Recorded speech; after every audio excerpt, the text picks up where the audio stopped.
প্রিপোজিশনের একটা চমৎকার নিয়ম আজকে একটু শিখাই। সেটা হচ্ছে কি, একটা সেন্টেন্স আমি প্রথমে লিখি।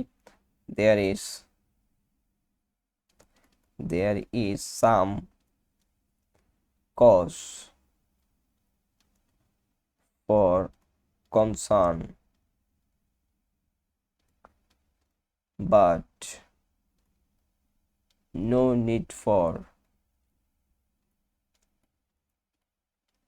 অ্যালার্ম। এই সেন্টেন্সটার এই সেন্টেন্সটার এই যে কনসার্ন ওয়ার্ডটা কোন পার্টস অফ স্পিচ বলতে পারবেন? আপনারা একটু ভিডিওটা পজ করে এখানে একটু অ্যান্সারটা নিজে একটু যাচাই করতে পারেন। আহ, কিন্তু এই কনসার্ন ওয়ার্ডটা হচ্ছে কি এখানে নাউন। কেন নাউন? এটা যদি কোশ্চেন করেন কেন নাউন, কারণ কজের আগে কি আছে? কজের আগে আছে হচ্ছে ফর, যেটা হচ্ছে আমাদের একটা প্রিপোজিশন।